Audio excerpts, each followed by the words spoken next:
हरे कृष्ण। आषाढ़ मास के शुक्ल पक्ष में पड़ने वाली एकादशी को देवशयनी या हरिशयनी एकादशी कहा जाता है। ये एकादशी श्री हरि को समर्पित होती है। इसके बाद से ही भगवान विष्णु 4 महीने के लिए क्षीर सागर में शयन करने को चले जाते हैं। इसके बाद से कोई भी शुभ व मंगल कार्य नहीं किए जाते हैं। देव उठनी एकादशी के आने पर सभी मंगल कार्य और शुभ कार्य संपन्न होते हैं। ऐसे में देवशयनी एकादशी कब मनाई जाएगी और व्रत का पारण कब होगा, ये सब मैं आपको इस वीडियो में बताऊंगी। देवशयनी एकादशी जो है वो इसलिए भी महत्वपूर्ण हो जाती है क्योंकि इस दिन भगवान विष्णु जो हैं वो शिव जी को जगत का संचालन का कार्यभार सौंप देते हैं। इसलिए देवशयनी के दिन भगवान विष्णु के साथ साथ माता लक्ष्मी और शिव जी की पूजा भी अवश्य से करनी चाहिए। इस बार जैसे 3 एकादशी जुलाई माह में आई हैं, जैसे हमने 2 जुलाई को जो थी वो आषाढ़ मास के कृष्ण पक्ष की एकादशी थी, योगिनी एकादशी का व्रत हुआ था। और उदय तिथि के अनुसार 17 जुलाई को आषाढ़ के शुक्ल पक्ष की एकादशी का व्रत होगा, जिसे देवशयनी एकादशी कहा जाता है। और 31 जुलाई को श्रावण मास के कृष्ण पक्ष की कामिका एकादशी का व्रत रहेगा। इस दिन इस खास मंत्र से श्री हरि को शयन कराया जाता है, जो इस तरह है। सुप्ते त्वयि जगन्नाथ जमत सुप्तम भवेदिदम विबुद्धे त्वयि बुद्धम च जगत सर्वम चराचरम। अर्थात हे प्रभु, आपके जागने से पूरी सृष्टि जागृत रहती है और आपके सोने से पूरी सृष्टि चर और अचर सो जाते हैं।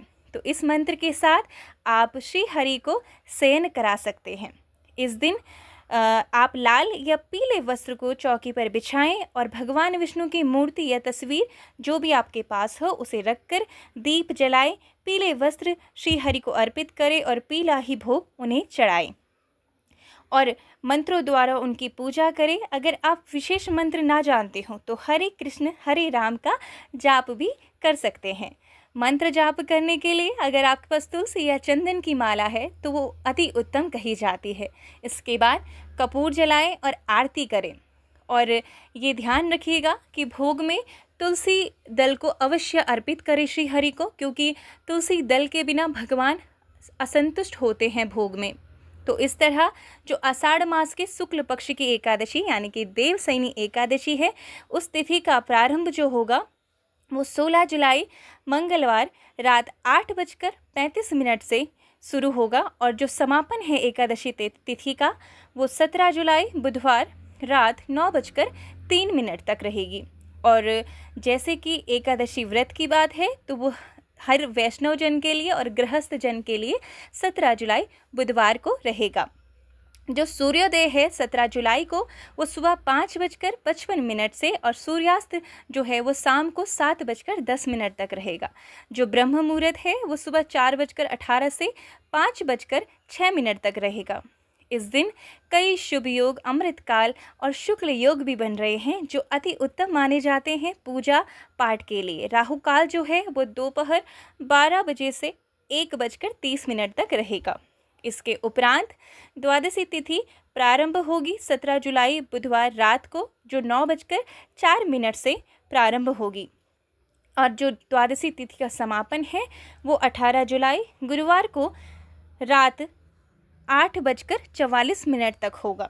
हरिवासर जो है वो जो समापन होगा वो 18 जुलाई गुरुवार को सुबह 3 बजे होगा।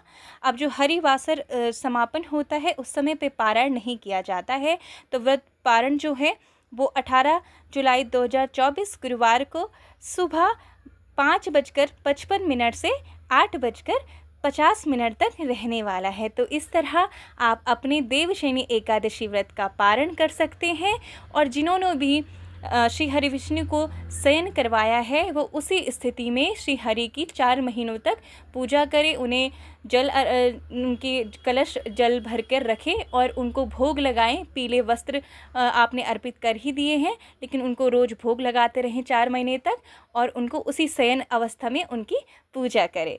हरे कृष्ण कृष्ण कृष्ण हरे हरे, हरे राम राम राम हरे हरे। श्री हरि आप सभी की मनोकामना पूर्ण करे और आपका कल्याण करे।